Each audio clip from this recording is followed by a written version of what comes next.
Good afternoon and welcome to the first lecture of the 2025 spring season of the Frankfort Heritage Lecture Series, the beginning of our 4th season and our 16th lecture in total. Thank you all for coming. My name is John Carlton and I am the organizer of the Frankfort Heritage Week Coalition and the co-organizer of this lecture series. As always, I want to give a big thanks to Paul Sawyer Public Library for hosting us and to my co-organizer, Adult Services Librarian Diane Dehoney, for everything she and her staff do for these lectures and the community.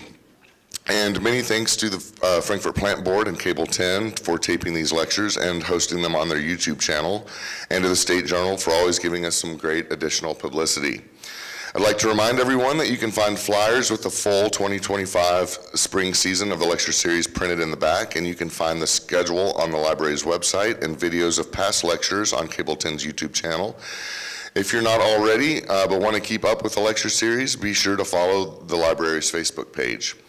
As most of you know, January wasn't a very good month for public events. We had to cancel our first 2 lectures of the season, Dr. Patrick Lewis's lecture on part 2 of the Filson Historical Society's history, and Dr. Vanessa Holden's lecture on the history of slavery in Kentucky. We have rescheduled Dr. Lewis's lecture, which will take place on Thursday, March 13th at 6 p.m., and we are working to reschedule Dr. Holden as well.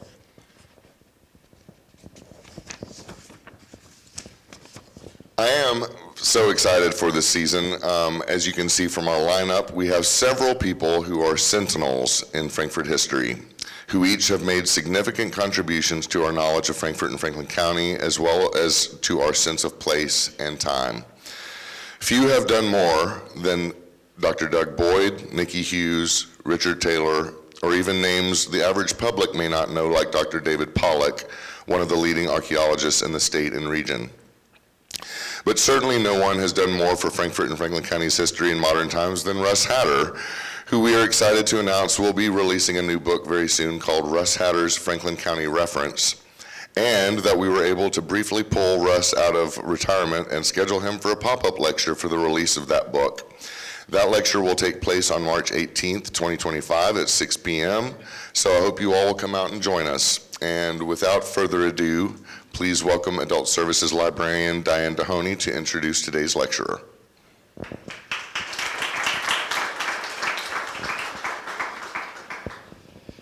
Thank you so much, John.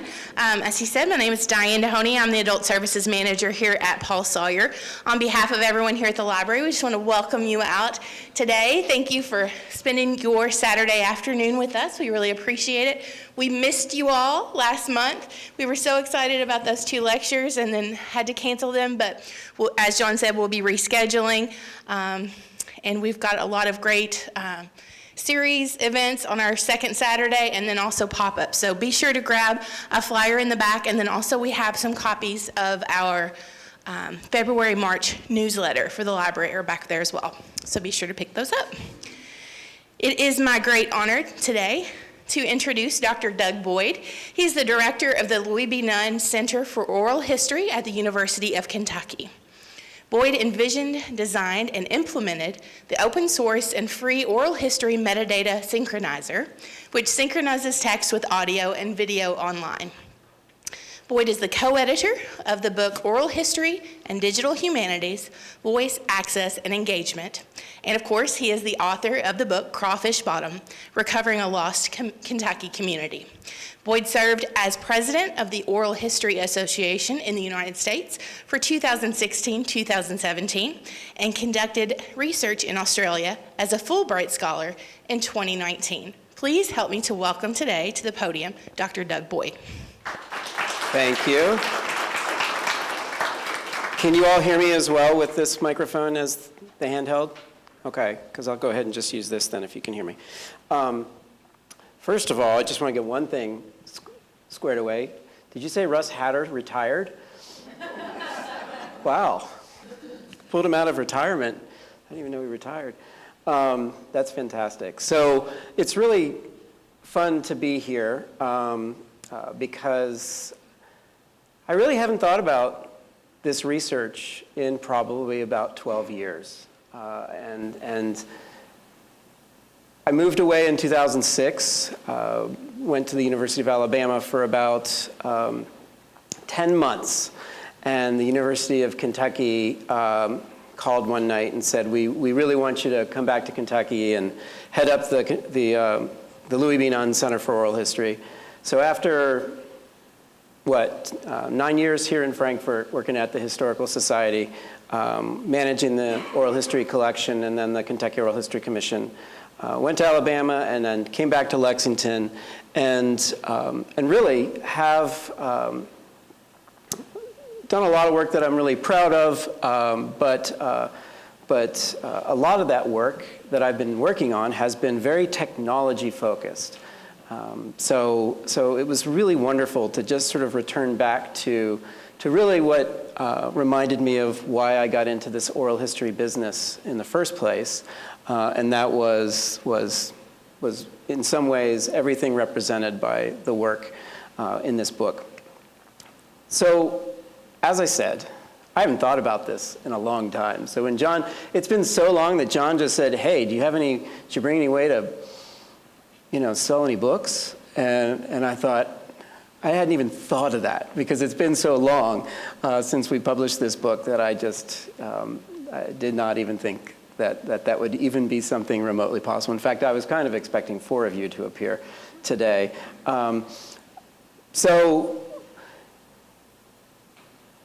Somebody asked me a very hyper-detailed question right before the talk about something in the neighborhood, and I really felt like I had to look it up. So in some ways, I will say the details are a little bit fuzzy because this book has been out for so long, and I've been doing other research since. But I have been thinking a lot about this oral history thing, and just about to publish a new book on oral history that's a very short introduction to oral history. From a global perspective. And, I thought about the way we create history. And since I'm fuzzy on the Crawfish Bottom details, I'm just going to show some vacation pictures. This is me in Italy. We did 3.5 weeks in Italy over the holiday because my youngest daughter is studying there. And it relates because here I am standing in Pompeii. Right, 79 AD, I think it was August something, 79 AD, Mount Vesuvius wiped this community from the face of this earth. I walked the streets of Pompeii, really, that day. We spent a whole day there, and I kept thinking about Crawfish Bottom. I kept thinking about the neighborhood here in Frankfort. There's Mount It's very ominous having the mountain right there. Quite frankly, I have to say, when I got out of there at the end of the day, I was excited that I got out of there without the volcano. But I thought about this, this image. This is not, I'm not exactly sure what year this was taken, but clearly they cleared the neighborhood and were done clearing the neighborhood at this point. And we all know what came after that. It's really interesting to me that the way history works, that this is actually more similar to what the neighborhood looks like today than 15 years ago, 20 years ago when I was publishing this book. So it's still a work in process. It's still a work in progress, that's for sure. When I decided, I want to give a little context for the book. I've never really talked about the why of this book, and so I wanted to just talk a little bit about that. When I moved here in 1999 to be the archivist for the oral history collection at the Historical Society, I had just finished my coursework for a Ph.D. program up at Indiana University. The Ph.D. program was in folklore, and so I was thinking a lot about a lot of different things, as you do in folklore programs, but the thing that drew me the most was this oral history thing. So when I had the opportunity for a job, even though I hadn't written a dissertation, in fact, I hadn't picked a dissertation topic at that point, I decided I wanted to try my hand at some work and some practical experience in this oral history thing. So I took the job and moved to Frankfort, Kentucky, and started work. That said, doing a dissertation while you have a full-time job is a challenge. It really is. And so in some ways, Crawfish Bottom, the research for me was a very practical decision. It was an archival collection that was in the Historical Society's collection at that point, and we'll talk more about that. But that was something that was accessible to me. I was really thinking a lot about how history is constructed. And I think I had, in the years before, while I was here, I had written this book, or was one of the editors on this book, Community Memories, which was basically the subtitle, A Glimpse of African American Life in Frankfort, Kentucky. And it was a sort of photo oral history book. We had done a bunch of oral histories and interviewed a bunch of people, and this book was really just sort of a montage of those interviews, excerpts from those interviews, as well as combined with photographs that had been collected and digitized by KHS. It's a really beautiful book that really represents the local history in a sort of lovely, nostalgic way. And so one of my challenges was not to redo that at this dissertation level. I did not want to just do a local history on this neighborhood. I wanted to really look at how do we create this history. And also thinking a great deal about this idea of working with archived oral histories. I currently direct the Louie B. Nunn Center for Oral History at the University of Kentucky in the libraries there. We have a collection of 20,000 interviews. How many of you have listened to oral history interviews? Yeah, some of you, okay. 15 years ago, if I had asked that question, almost no hands would go up. Very few people actually listened to oral history once it went into the archive. Why is that? I mean, when I came to KHS, we had about 6,000 interviews. Maybe 100 of them would get used every single year. Similar numbers for when I started at the Nunn Center in 2008. Why is that? Anybody have any theories? Accessibility, yes. You are too young to know how hard it was for us to listen to music. Do you remember when our favorite song was in the middle of the tape? On the second side. Finding things, even things that we were really, really going to enjoy and passionate about, was such a hard task. I remember, I'll never forget my oldest daughter now, but we were cleaning out my office in my basement, and I had a box of cassettes that I had recorded mixtapes on. And she literally, I don't remember how old she was, but she literally held it up and said, "What's that?"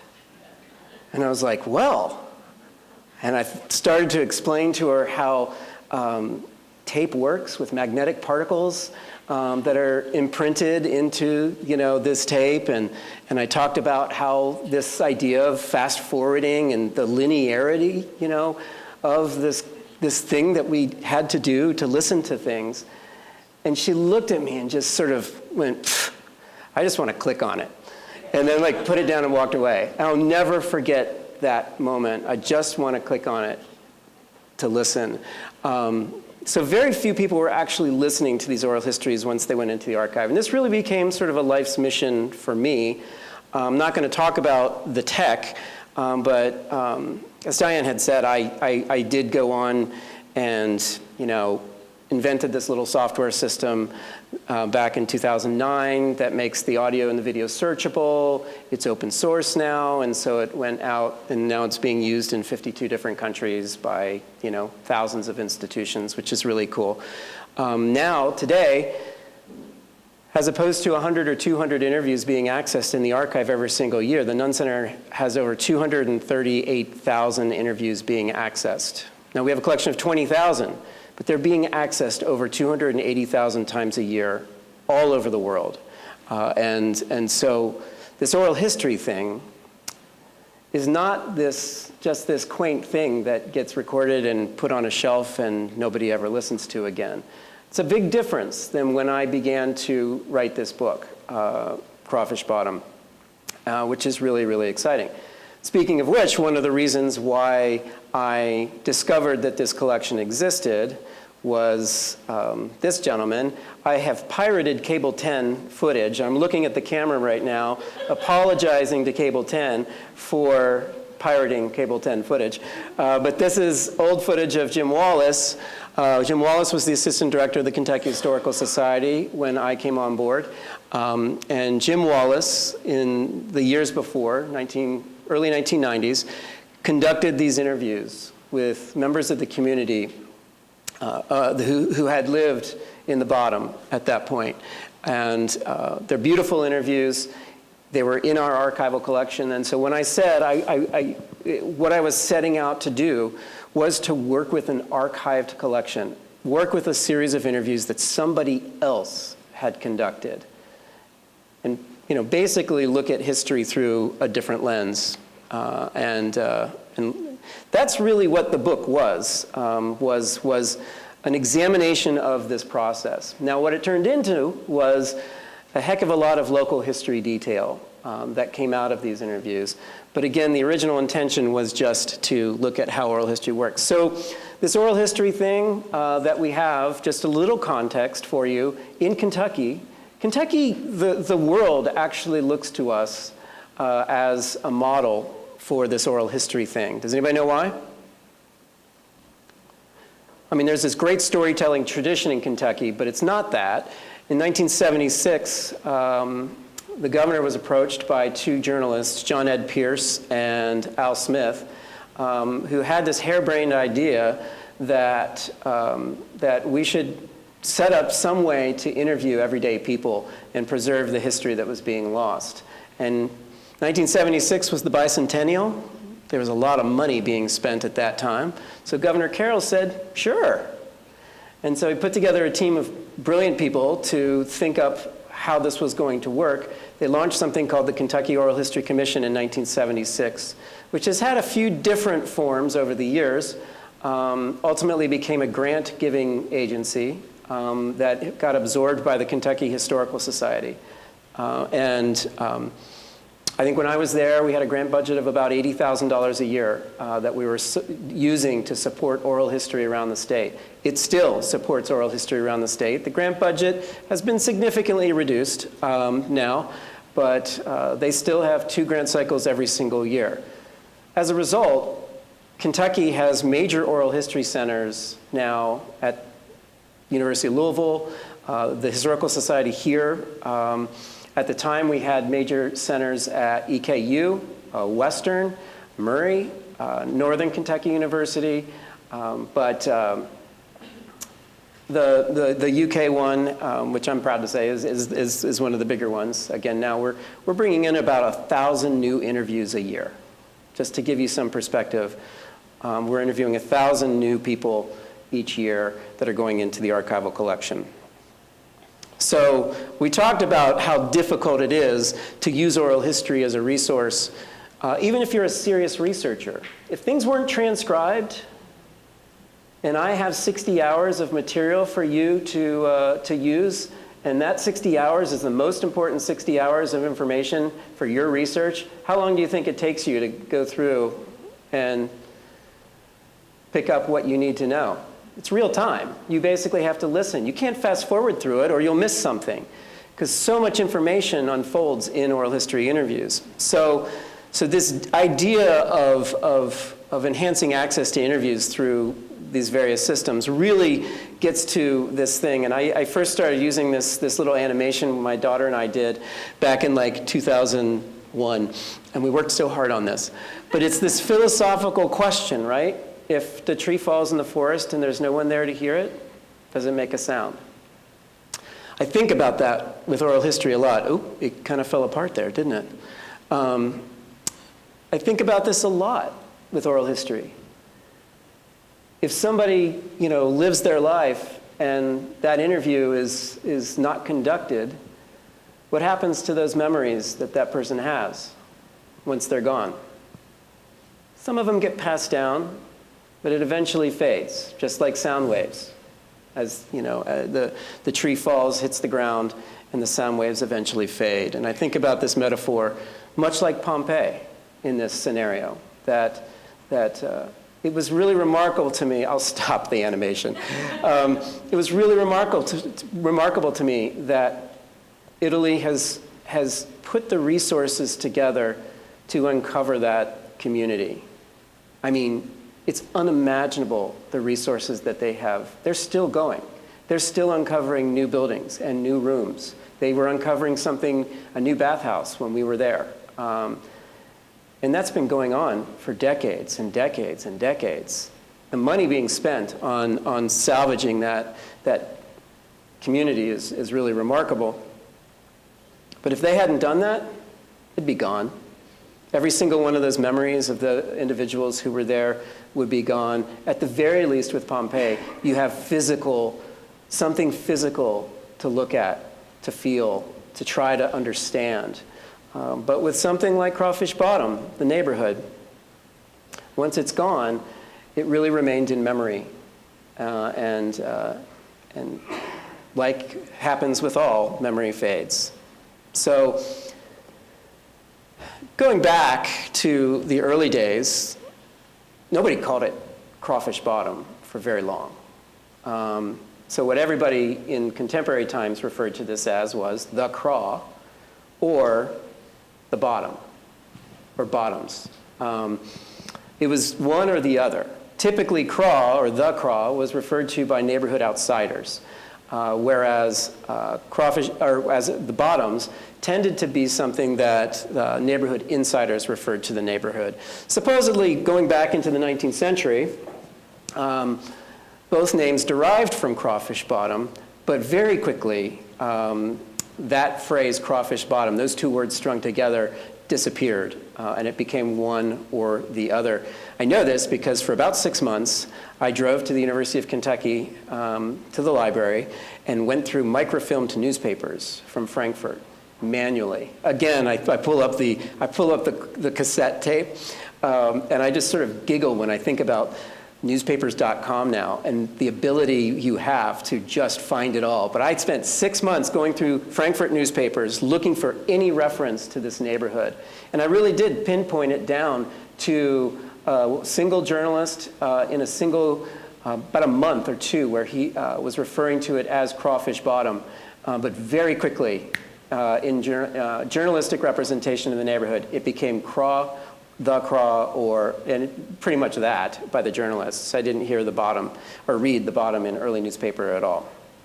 But diving in and going through, the maps, this neighborhood was not very populated in the 19th century until after the Civil War. It was a flood zone, so it didn't make sense to build in the flood zone. Now, after the Civil War, various factors were at play where Frankfurt needed the expansion. They needed more housing. And so this neighborhood started to develop. Here's the 1871 bird's eye. It's hard to see the bottom left-hand corner there, or the bottom left-hand corner, not the bottom left-hand corner. The neighborhood is above the title there, Frankfurt, if you go up a little bit there. And you start to see development in this neighborhood in 1871. And the houses started being built. A lot of these houses were houses that, again, being in the flood zone, served a very poor population. A lot of these populations were families of inmates at the penitentiary. When a relative, sometimes the breadwinner, is incarcerated at the state penitentiary, the family would have to come up to be close to that person. And so the neighborhood, became known at some point in contemporary terms as the black part of town. And it did have a significant African-American population, but it was also had a bunch of families who were also white and typically poor. In some ways, it was true that the African-American and the white families had more in common in that time than not, because they were both poor. These are all photographs from the Kentucky Historical Society collection that I just adore, getting a glimpse into these shotgun houses, getting a sense for the architecture here. If I were to do this oral history project again today, If this were my collection, this is not my collection, it's a collection that's at the Historical Society, and I'm now at UK. I absolutely would do the virtual reality tour of this neighborhood.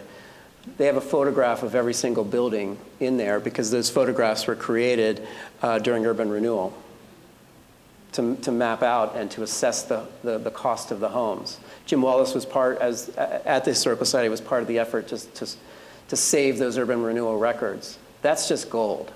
We have the Sanborn maps that told us what building was, where throughout the neighborhood. We have the city directories, so we know exactly what institution was in that building, in that location, when you combine all of those resources.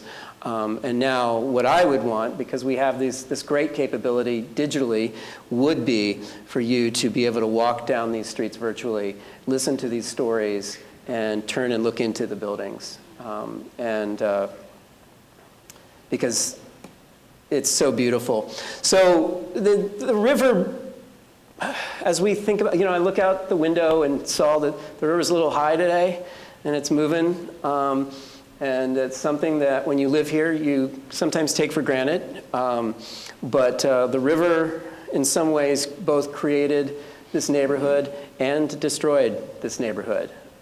So the 1937 flood was catastrophic. Now, other floods had been damaging, but not on the scale of the 37 flood.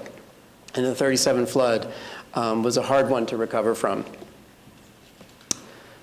So having the 37 flood do so much damage, we also found ourselves in a context of urban renewal.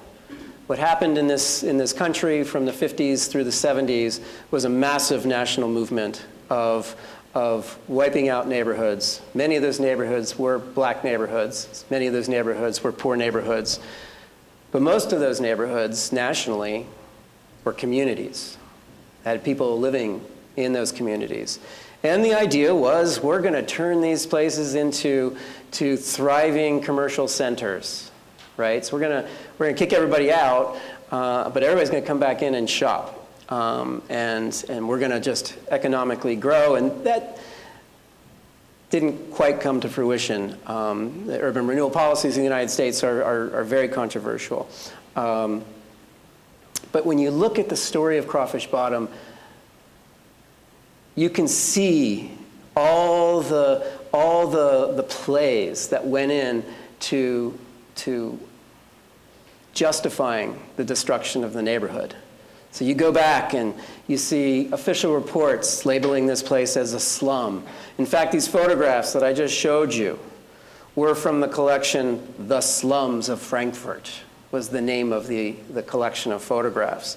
And they were collected to document the state of the neighborhood. There's all kinds of reports that happened that were talking about the levels of crime in the neighborhood and the levels of poverty in the neighborhood. And so as the North Frankfort Urban Renewal Project unfolded, this was something that, again, till a few years ago, I would have said was what we have now. And this is gone. One of the great moments in these interviews was when one of the former residents referred to the state office tower as the gravestone of the neighborhood. And she actually comes right out and says, and I think she says at some point, and someday I hope it falls. And I was standing when it fell, I'd say right where the transportation building is now. I had sort of a front row seat next to the people who actually imploded the building. Long story how I got to be there, but it was remarkably powerful to watch that come down. It ended up destroying 345 buildings, relocating 369 families. As you all know, there's the conference, or the Farnham Dudgeon Center, the State Office Tower, the YMCA, the Federal Building, all went in. Displaced residents scattered throughout Frankfort, and that community then became a memory. What's interesting is when you think about the forces at play that were kind of coming together to justify the destruction of the neighborhood, it wasn't just the physical destruction of the neighborhood that was being justified. When I came upon this quote in the newspaper, it just blew my mind. Today, there are too many people thinking of the area as the Craw.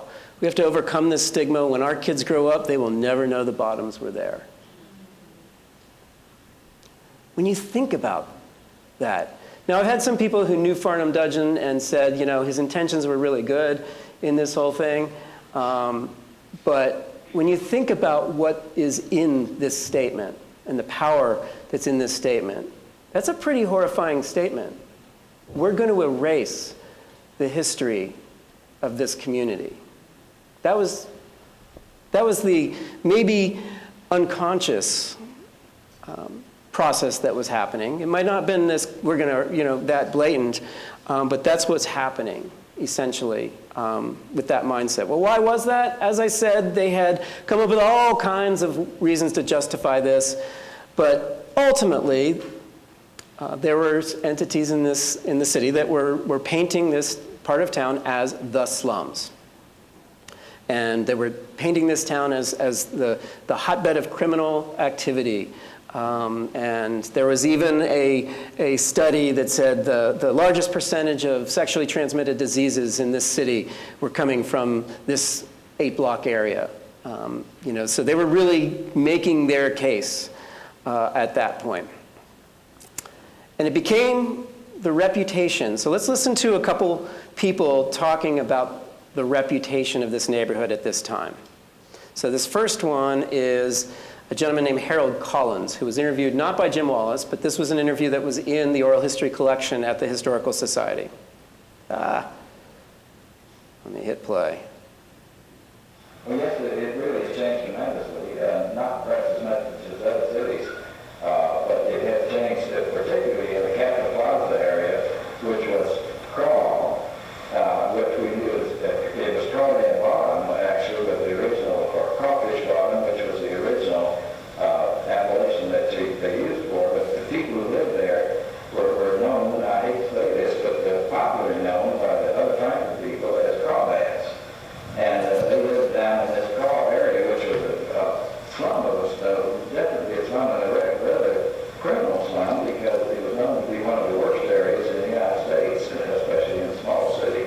And for many years, it was really worth your life to go there, especially at night, which was a very daring thing to do.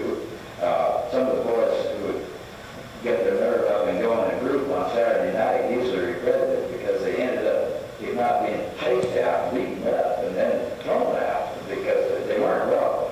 And the Crawdads, on the other hand... You get the idea. This is Colonel Chin, who was the former, wasn't he the head of the Historical Society at some point? This is Colonel Chin. There was a slum area, let's say, in Frankfort that was known as Craw. And it's now right where the office towers are. Now, if you think that Dodge City was rough, you should have known Craw in its heyday. There was just an unwritten law in Frankfort that as long as you did this on this side of the railroad tracks and buried your dead, everything is all right. Don't cross over on the other side or you're in. It was something. They prided themselves in Craw. You'd always have known what's the king of Craw. He was supposed to be the Al Capone of that area. And whoever killed the king of Craw, he automatically became king of Craw himself as long as he lasted. I can name 2 or 3, but I won't. Then, I can't remember what year this was published, The Kentucky by the great Thomas D. Clark. I want to say this was in the 60s that he published this book. But he had this statement: down in Craw, logmen could forget their trials and tribulations and give themselves over to at least one night of complete debauchery. The logger wandered deeper into the Craw section, which clung to the famous river cliff like a half-drowned animal. Here behind the staid and dignified Greek revival Capitol building was all the wickedness of the biblical twin cities in concentrated form. Wow. That's a statement. That is a statement to make.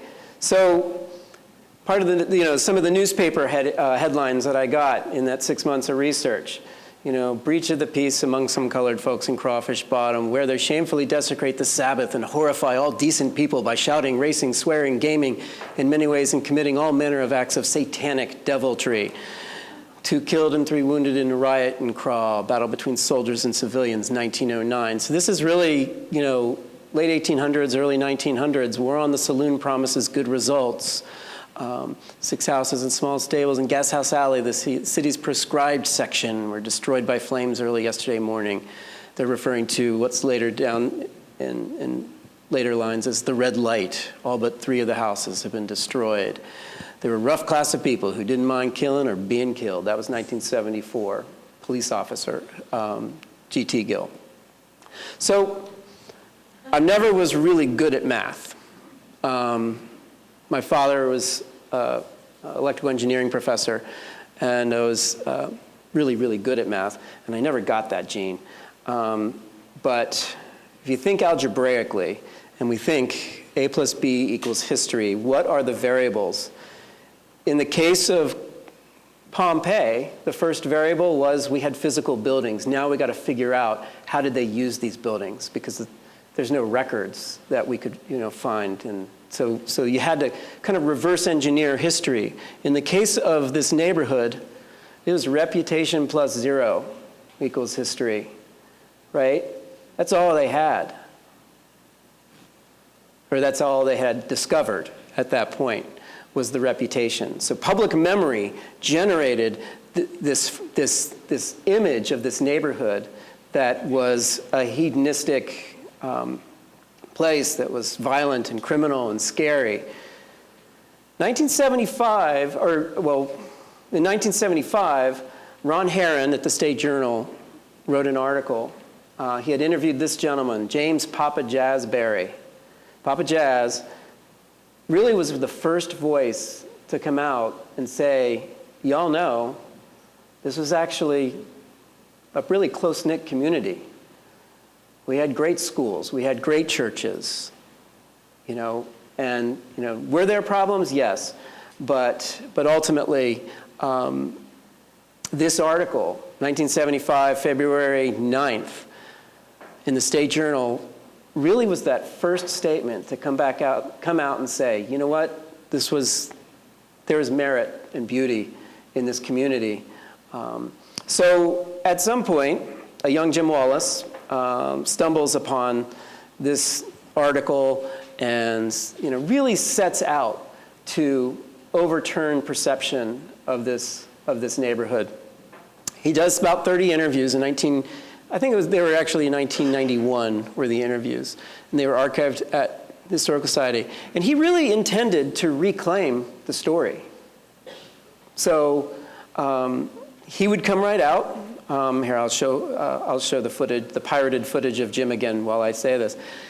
He would come right out, and he'd introduce the interviews by saying, I think the reputation of this neighborhood was created by outsiders. I think, at times he would say, and I think that reputation had racist intentions. I'm here to talk to you about what the neighborhood was really like. And then he'd pose these questions. Now, oftentimes, if I were teaching an oral history workshop, Jim's not here, so I can say this. If I were teaching an oral history workshop, kind of don't preface your questions with that, because when he would say, I didn't think it was a violent place. I think that came from the journalists and da-da-da-da. Did you think it was a violent place?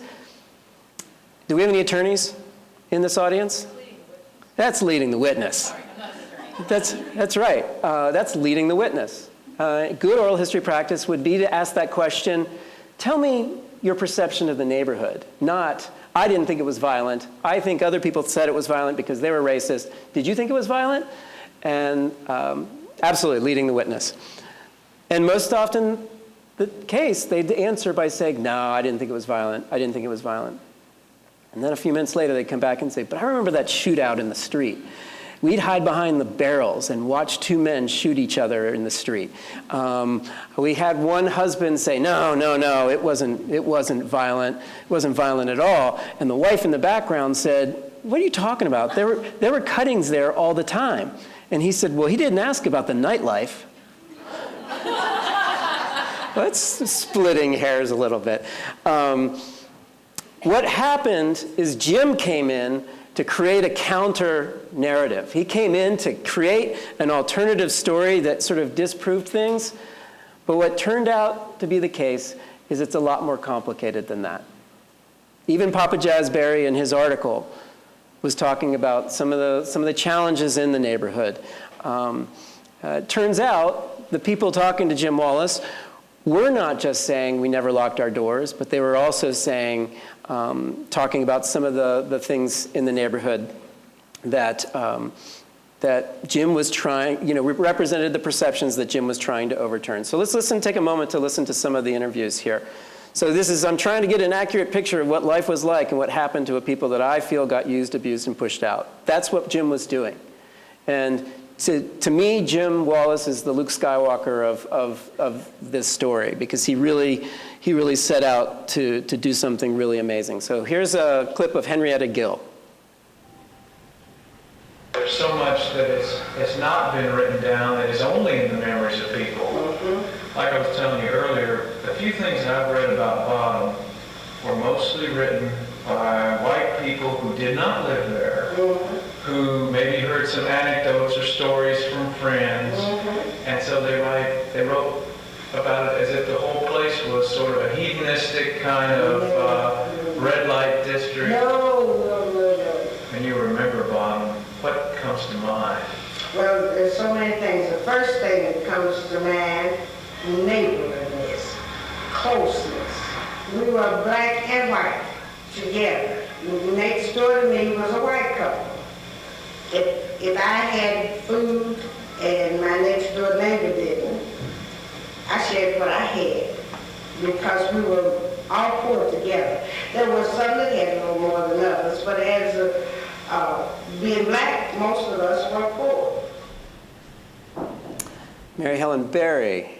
I tell you what hurt us. It wasn't the people in that area that cut up. It was the people off East Main and South Frankfort that went there to church, and they be the ones that do put up. And then they go home and you're all stuck with the reputation. And we had to know we found it was a lot of arguments about that. We were, people over there were just decent people. Everybody was just clean, fun of it. What about Shine Boys? Remember the Shine Boys? Oh, he could cook. He was out in the mountains. Yes, he could cook. He had his business on Daddy's House Alley and Muriel Street. So they're talking about the people who were cooking. They're talking about the churches. They're talking about the schools. Mayo Underwood. Sorry, that's a picture that is low resolution. This school was revered. This school was just, sounds incredible, the level of commitment that the teachers had to the students.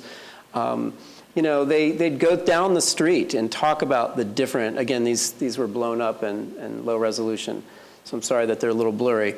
But they'd go up and down the streets in these interviews and talk about each individual building and what the buildings were and such. They talk about the people like Squeezer Brown, who really, was sort of like a Pied Piper of sorts. He'd play music and kids would follow him, and he'd lead them into a local store and buy them candy and hand out the candy. His story is something that I've wondered about so many times. People talked about it and speculated about his story. Somebody, I think, had said they thought that he was in World War I or World War II, I can't remember which, but I think possibly dealing with PTSD, but would play on the corner and I often wonder what happened to that guitar. People loved to talk about Ida Howard. Ida Howard was the local madam who I had some audio here. Let's see if I can find that audio. Did I lose it? Oh, there it is. Let's listen to that. Pocket, that's two white people. We moved from 317 to 419 Hill Street. And the small point down there at House, W-H-O-R-E-S, right down the powder. And I forgot the woman's name, the Granite. The big other Howard. Yeah! How'd you know? Did she want your best or something? She didn't know this. Oh, and I'll show you how to do it in IE work. Show you how to do it in IE work. See, we had to come that way to, if we go down the street, come around the house, she had an ice cream down there, these girls sitting on top of the standing on the back. And every day was Jay and everything, I'm jumping up and they must be movie stars. Come find out what they was there for. They thought it was so funny that I knew the name of this madam. Like when I said, would that be Ida Howard? They thought that was so funny. Again, one moment, Jim was trying to overturn this reputation, but what happened was the residents were actually celebrating components of that community and that reputation. They were talking about how they, as kids, thought the prostitutes were movie stars because of the outfits that they were wearing, which was fantastic. So the thing that makes me so sad, I think, about this story is this idea of how close we came to this neighborhood and the community being lost. I really did feel like, much like Jim Wallace, what we were doing was salvaging history that was actively trying to be forgotten or erased. And at times, when I was dissertating and trying to be a young scholar, would give Jim Wallace a little bit of a hard time for asking the leading questions and trying too hard to overturn that perception. But ultimately, when you think about it from the lens of archaeology, what he was doing was such an important thing. So this idea of community just came up over and over again. This idea of, I won't play the clip, but like this idea that well, I'll play the clip. You know what? The river's high today. And you all have been needing flood protection forever. You were saying the way we had to go through The that. thing that amazed me, flood after flood, people would come back. Come back, it was snowing. Where were they going? They didn't make enough to go to stations at other places. Because the further you got, or the better located, you had to pay more rent. But somebody told me, said, well, the flood to us was almost the time to get everybody together. A big celebration. You had a good time. Wherever you go, everybody had a little money, and you just ate and drank and played cards, and you danced, and you told yards. Just sort of socialized. It was. When the water went down, everybody go and help each other. Kept each other cleaned up, they moved back in there and everything. You would never look at the flood. It wouldn't happen. What I would give to live in a community like that, right? Driving here today, pulled out of my driveway in my little suburb outside of Lexington, I know the names of my neighbors on the left and I know the names of my neighbors on the right. That's it. That's it. I think if I went to either one of those, they would help me in a pinch. They'd help jumpstart a car or whatnot, but there's almost virtually no interaction in the community that I live in. And I think this idea of what is represented in this community is something that's really just quite beautiful. Again, there were some wild nights in Crawfish Bottom. This is the Blue Moon Saloon. There's so many stories about this place. I think, a woman who there's a story from a police record that I found of a woman who walking in, saw that her boyfriend was flirting with some other woman, and she tells a detailed account to the police officer how she ran back to her house, grabbed a rifle, stood outside this building, and shot him through the window because he was flirting with this other woman. The police account was incredible. Story after story about the Blue Moon. One of my favorite moments was at a book signing, and this was when the book first came out, I think probably 2013. Somebody gave me a pencil from the Blue Moon that had, still have it. It's very cool. The story of John Follis, this neighborhood boss, is remarkable. Like John Follis was I think a little crazy, right? I think, he had a temper like very few had. He'd shoot people out of anger. But he was also one of the most compassionate people you can imagine. He was a grocer, local grocery store owner. And when some of his clientele, African-American family who lost their child and couldn't afford to bury the child and the funeral expenses, he would pay for that. So was he manipulating the voting bloc that represented Crawfish Bottom? Absolutely. He was absolutely in on that. He was moonshiner.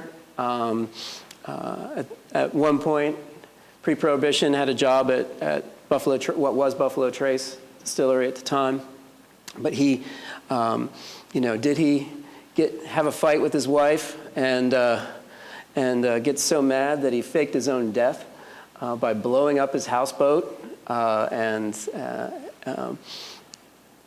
supposedly watching his own funeral from Fort Hill? Yes. But the stories, did he one night shoot 4 policemen, accidentally shoot his son, and 2 citizens? Yes. Going on the road, that was a very sensational police hunt, and killed in very dramatic fashion that conspiracy theorists think was absolutely an inside job. It's an incredible story, but it's not good, it's not bad, it's complicated. He was very compassionate in addition to so when you talk about reputation plus 0 equaling history, when you insert memory in there, you really see the value of this thing that we're calling oral history. You really get a balance to what we eventually have on the record of a really close-knit community. And when I say close-knit, I want to use the word intense sense of community. Compared to what we have today, this was an intense sense of community and interaction with your people in this neighborhood. Black, white, it didn't matter. This neighborhood was your people. And this idea of what emerged from these oral history interviews as a balance to what we had in the written record and what we had in public memory in Frankfort was really quite remarkable. I think without that archival documentation, and this is my little plug for archives. Archives are so important for this. I think this idea of erasure, this idea that there are forces potentially actively seeking to erase forms of history, what will be history. And in this case, the balance was achieved, I think, and really something quite beautiful. Could we have done 300 interviews? Yes. We really only did about 40 total interviews. Jim Wallace did 30. I did an additional 10. Does that tell the whole story of the neighborhood? Absolutely not. Does it tell the neighborhood through the filter and lens of the person interviewing it as well? Yeah, absolutely.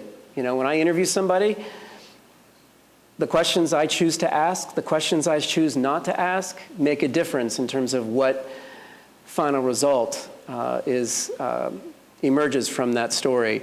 But do we have a really beautiful recount of this community? Yes, we do, in this collection. So when we think about the tree falling in the forest, I also think about it not being just the fact that Jim Wallace sought to document a version of the story that wasn't previously documented.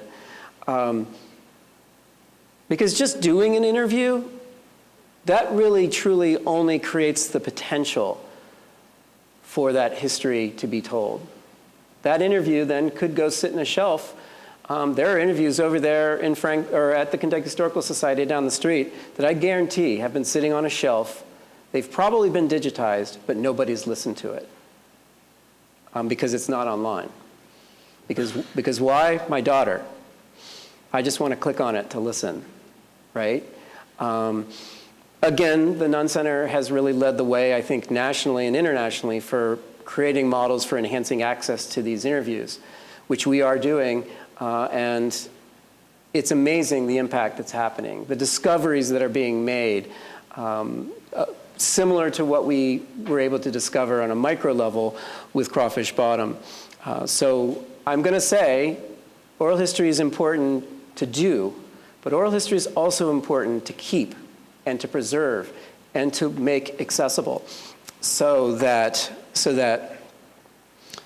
when that tree falls, there's actually people listening and there's actually awareness and the meaning that is created by documenting one person's story, but even better, documenting a community's story. So I'm going to leave it at that, and I am going to open the floor for questions with the caveat that my research, again, was done 20 years ago for this book. So I may have to look some things up. Yeah, so let's open the floor for questions if that's what we do, right? We do that, right? Mic, so TV can hear. Oh, TV, right. You need the microphone because TV, which I will say, on the record, cable TV, you were one of my favorite things about Frankfort. And I was so sad when we left. I think one of the things I missed the most was Cable 10, so. Hey, thanks. I have a question. So I am a historian by training, but I do not practice. Like, I'm not a professor or anything. But I didn't grow up here in Frankfort. I grew up in North Carolina and kind of in a black township. Mm-hmm. And so what I was thinking about was doing some oral histories with some of the people who still live in that town. But I'm struggling with, like, what to do after I do the interviews. Like, what would be a great thing to do with them so that people do actually, like, watch them or listen or whatever. Yes. So what you're going to do is you're going to send me an email because what we do at the Nunn Center is we partner. Right now we have over 72 interviewing initiatives happening, and it's not just Kentucky. It's really the region, the nation, and some international examples. And so we do actively partner. The Nunn Center provides recording equipment. We'll sit down with you. Essentially, I will sit down with you, and I'm your resource when you partner with us, and we'll help design the project and think about things. And think about, I love that you said do something great, and that's exactly what you're doing when you do that. But it's even more impactful when we're able to provide something that other people can listen to. I will say, I can talk a really good game about what significance this software has done that I've created. The reality is, and I've been able to travel the world and give keynotes all over the place and whatnot, and people are really excited about it. The reality is, oral history at the core does have some serious personal privacy issues, right? And so we've been ahead of the curve on providing innovative access, but we're also ahead of the curve on realizing, oh my God, I can't believe they said that while they're being recorded. The idea of putting the interviews online. So for the last 10 years, we've really been trying to figure out more of an ethical access model, and that's really important because now in this age of AI, the importance of that has really intensified. So yes, we will work together with you to create what is a sort of an appropriate level, an ethical level of access. We're doing a lot of work with AI. Like I'm creating a system now that's at UK that's called the Speakeasy system. That's made up of 4 major components: the verbatomizer, the describalizer, the ohmsifier, and the riskalizer. And essentially, we're setting out to transcribe, using AI to transcribe everything. We're extracting all the place names, all the questions, writing really intense descriptions of those interviews. When we extract a place name, it automatically harvests the GPS coordinates of that place name, so we'll be able to map things. But the riskalizer is actually going through and telling us where there are points of sensitivity, and that might be the tool that I'm most proud of, is that it will point out all these things that might be potentially problematic. If somebody's hurling accusations of a crime, they do it all the time in oral history. We all knew the Johnson boy did it, but nobody could prove it.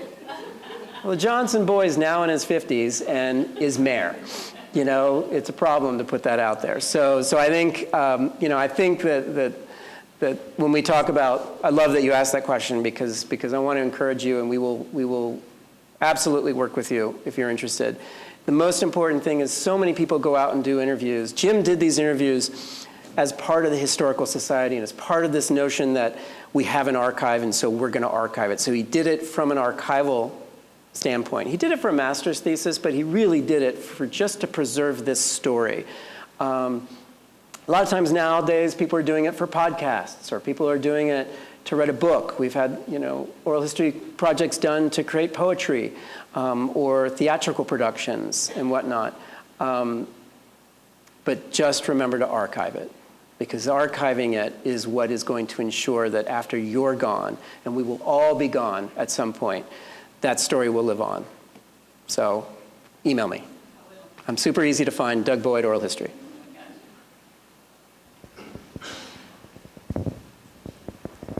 So thank you, Dr. Boyd, for your presentation and also for your commitment to capturing these very important stories that would be forgotten if it wasn't for people's work like you. I first became introduced to the Craw through my grandfather. So this is my mother. Her father, she grew up on Miro Street. Oh. So her father, they were Craw adjacent. Where in Miro? Very end, almost the last house on Miro Street. It got tore down when they built the transportation building. Got it. So yeah, the fringe. And now I'm pretty sure he called it Crawl Bottom, C-R-A. That might have been a nickname, or maybe I just was young. And you mean with an L? Yeah, Crawl, yes, C-R-A-W-L. that was actually pretty common, that people were and that, you can see, and this is where there's a lot of folklore in the book, because a Ph.D. was in folklore, right? And what folklore is talking about the dynamic between tradition and innovation, right? So folk song starts out one way, ends up another way. Bob Dylan records it becomes something totally different. Folklore really looks at building types and how they evolve, tradition and innovation. And it was so wonderful to, like in one of the chapters, tracking the name of how it came about. Also tracking people's memories about how they defined the neighborhood. Like there's this whole section, and I had slides and I took them out, but like I drew all the different versions of the neighborhood. Because Jim asked everybody, how would you define Craw? Where was it? And they would be like, it was from this corner to this corner to this corner to this corner. And some people had it just literally one corner where the bars were. And then some of them had it encompassing where you grew up as well. But most of them were sort of limited. It stopped at the old state capitol and over to Fort Hill and down. But the name differences is remarkable. It was very clear that the white community was using Craw, the Craw, and I would hear crawl a lot. But clearly when you go back to like the documentary history and the newspapers back in the 1890s, it was coming from crawfish. And the theories were that the river would recede and that those what do you call those crawfish little, what do you call them? Chimneys, thank you, would be there. And so, But yeah, I've heard many people put that L on the end, the crawl. And that just is the power of folklore, right? It's the telephone game, that stories change as they go from person to person. Well, language changes and such. And so my grandfather was a World War II vet, and he was a drinker, and he would frequent the bars there. And I don't think he would let you play there. They weren't allowed to go there. But he told me once that it wasn't that bad of a place. You could only get in trouble if you were looking for trouble. Yeah. So my question for you, though, is you take a community like Craw in a community like Frankfort. What do you think, as a historian and as a former resident, what do you think we as a community have lost by no longer having a Craw as part of our community? That's an excellent question. And, I think it's an overgeneralization for me to say that, to sort of mourn the loss of community, because I think there's some very tight-knit communities. I think still here in Frankfort. But I think that sense of interdependence is lost. And that, I think, is not unique to Frankfort. But that sense of, I'm going to go across the street to borrow some sugar. We don't really do that anymore. But what you're doing when you do that is creating this and reinforcing this connection with this person and this sense of interdependence. We're dependent on each other. Mary Helen Berry talking about, we had a flood. When the waters receded, we all got together to help each other out. And it was like a party. We'd play cards, we'd play music, and we'd dance while we're cleaning. And I think to say that's completely gone, again, is probably an overgeneralization. When we're watching the fires in Los Angeles now, people are coming together, and communities tend to come together in crisis. And so again, to just blanket say it's gone is an overgeneralization. That said, am I alone when I say that I live in a neighborhood and know very few people in that neighborhood? I think that's becoming more and more the norm. And so again, I think it's hard to say that, but I think if this were 10 years ago, I would have said what we lost was a sense of downtown, and we lost a sense of restaurants and things downtown. But now, what I love about Frankfort, I can't tell you how many times I've said to my wife, can we move back? I've got tenure, we can, we could drive in, I don't have to work every day, maybe I could, we're being recorded, I shouldn't say that. And the one thing she just can't stand is commuting. And so at the moment, that's a no-go, but like every time I come back, and I'm seeing the restaurant scene here just explode. Like I'm seeing what's happening at the Grand Theater. Richard, one of my favorite safe spaces in life has been Poor Richard's books. And one of the favorite things I would love to do is go upstairs and explore the chaos that was upstairs. And I don't know if it's still like that. I don't know, is it? But the smell, everything, that's one of my favorite places. But then to look at what has happened with Frankfort and the music scene here in Frankfort. Like there are some unbelievably talented musicians in this town, and playing. There's poetry. There's just. Is there still the wine bar? Mm-hmm. Like there's that wine bar. It's changed hands, but it's still there. I did a thing, I'm a musician, and I had recorded a song a couple years ago in a Frankfurt recording studio, and my friend Joanna Hay, who played violin on the song, we went down, and it was the soft launch of the Bourbon Library. That's just cool that you all have that. Again, I mentioned what's happening at the Grand Theater. You guys are bringing in like big name acts. Like I about fell out of my chair a couple times when I realized who's playing there. So I think what's happening here is a comeback of sorts of that intangible thing that we think we miss from the community. that is no longer downtown, and I think that's coming back. I really, I had dinner with some Frankfort friends, and I did say, I think I'd already been booked to do this talk, but this was like 4 months ago. I said, okay, so what's the plan? What's happening down there in Crawfish Bottom? Because it still hasn't been developed. Nobody at the table could answer that question. Can anybody here tell me what's the plan? Not yet. Not yet? So a mix of condos and affordable housing. That's a very ambiguous answer. But yeah, I hear you.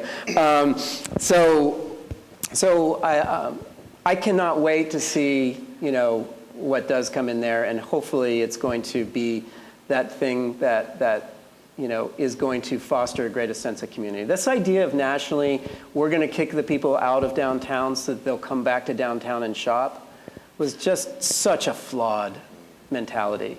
And this idea that we float somewhere above this need to have close-knit communities and interdependence. We're just going to put everybody out on the fringes.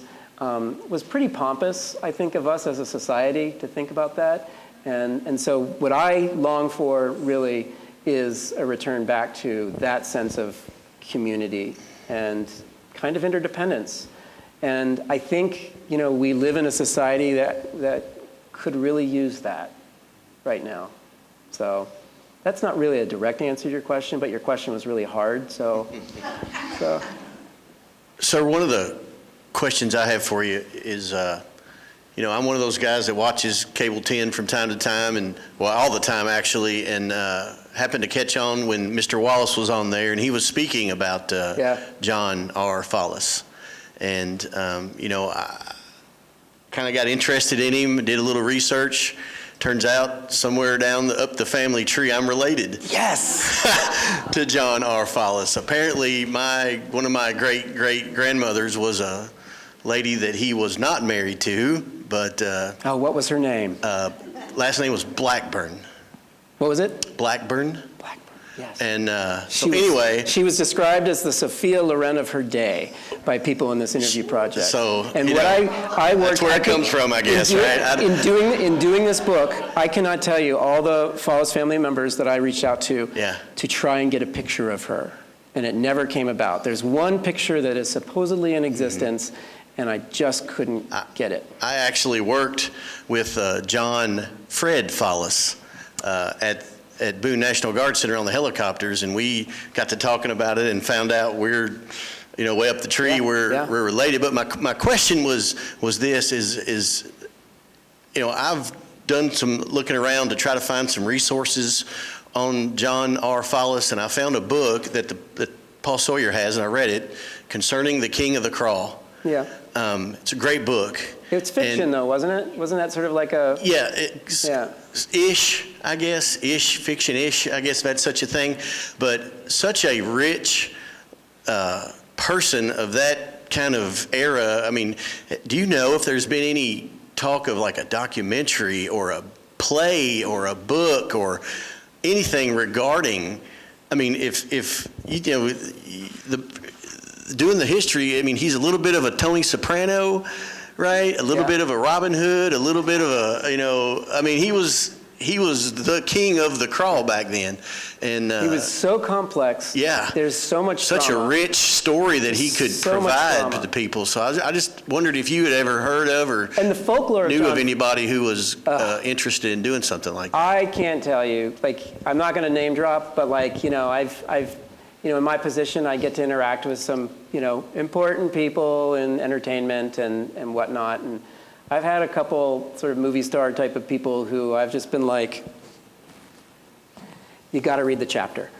You got to read this chapter because this is a film waiting to happen. The John Follis chapter, which I think is the second to last chapter of this, which I think, for the record, is better than the other book. I'm just kidding. That book is actually pretty good, so I enjoyed it very much. But I think that there's not a whole lot. The nature of history and story. What I love about, again, this is ultimately was for a folklore dissertation, and so there's so much folklore wrapped up in the story of John Follis. You know, the stories about when he faked his own death, you know, and people saying he went to South America and he lived in South America for 6 months and then, you know, and then came back and reappeared. You know, the documentary history is nowhere near that. You know, he was gone for maybe 6 days, I think, let alone, you know, 6 months. But the exaggeration of, you know, that is pretty typical among us human beings telling stories, you know, and the way our memories work tends to gravitate to the drama. But I have to say, when I heard people telling the stories, I was really thinking that this was really blown up until I dove into those newspapers. And I will say, go to newspapers.com, search newspapers.com. There's newspaper stories about John Follis's exploits in Kansas City and in, you know, like in the equivalent to the AP Newswire, but they would go out and they would be national news here in Frankfort, Kentucky about some of the things, you know, when he shot those 4 police officers in one night and went on the road, the manhunt was national news. I mean, this was like OJ in the Bronco. Like, people were paying attention to this, maybe not that, you know, maybe not that exact, but like it was really dramatic. And people were scared because they didn't know where this guy was hiding out. So check out the newspapers because, I mean, now that we can search these newspapers, there's a lot more about John, I think, that I've been able to uncover. Each time I do a search on it, I find something different that I didn't find in those 6 months of manually going through microfilm, reading everything. But yeah, there's not a whole lot left, I think, because, again, the nature of the history. Pompeii, we have to figure out things. We have to reverse engineer history, right? We have to think, okay, this looks like, what is this place? Oh, it's a bathhouse. That's what it is. You know, but there's nothing written that's pointing to that building saying that was a bathhouse, you know? And so this is the type of history that I think really is really improved by oral history, because you get the stories that are not going to make it necessarily in the documentary record. And like hearing the stories about this sweet, actually really sweet, tender love affair between Follis and this woman. I can't remember her name. What was the last name? Blackwell, yes. What was her first name? Yeah, I mean, it was this, you know, hearing about it was really like, there was a really sweet side to it. They were really in love. And you just don't get that from other types of records. So.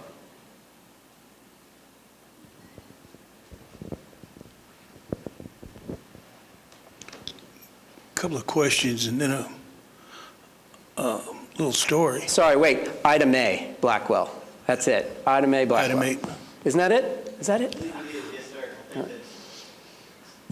Do you know why they called them shotgun houses?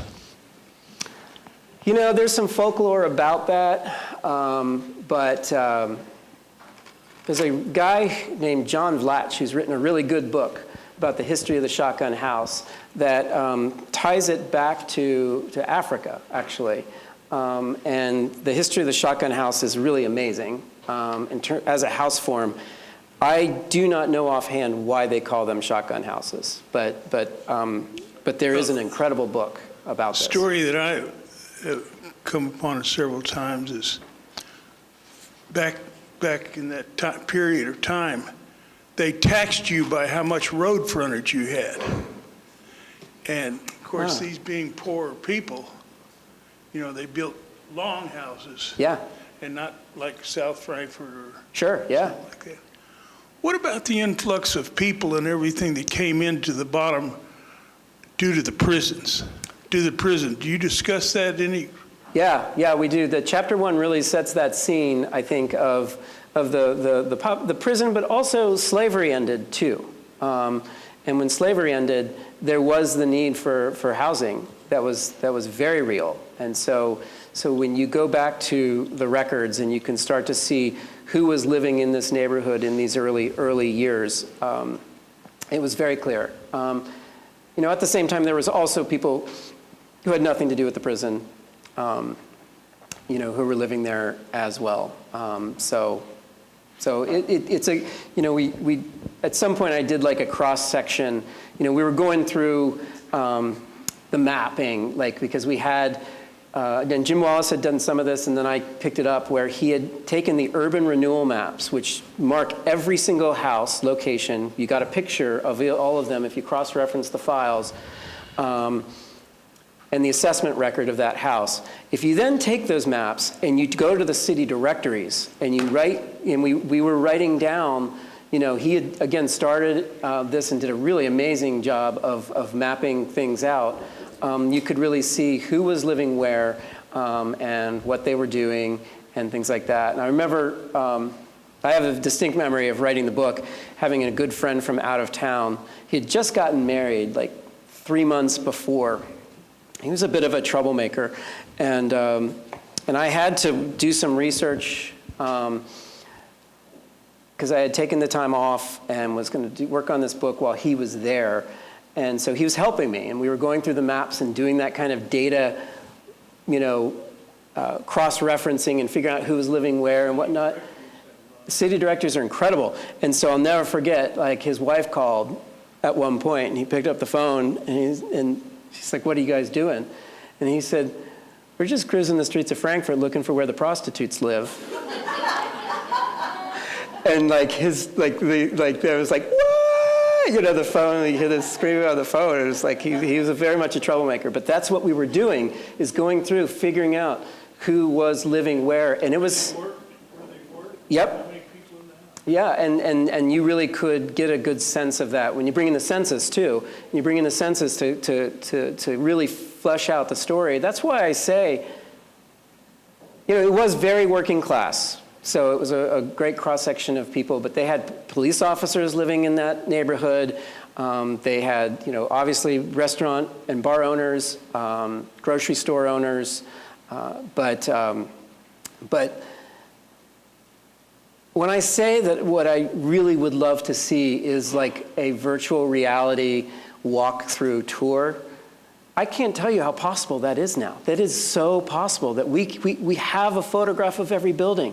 We know exactly where those buildings were on the map. And we now have all these stories about a lot of the people who lived in those buildings. So not just the people who gave the interviews, but like there may be 25 different people mentioned in each oral history interview. So one of the Jim Wallace's things was to just go through and throw out names. Her name was Anna Mae Blackwell, not Ida Mae Blackwell. Anna Mae Blackwell. Thank you. Thank you. Whew. But this idea of, John Follis was one, obviously, that came up in every single interview. Shine Boy was somebody who came up in all the interviews. But, real sort of sense of who were these characters. But you really could create something really pretty amazing, I think, from the historical record on this neighborhood. Jim Wallace interviewed my father and a gentleman by the name of Jimmy Young. Yeah. Who ran Who was your father? my father. Yeah, who was your father? What was his name? Wendell Cobb. Okay, yeah. I'll tell you a little bit about him.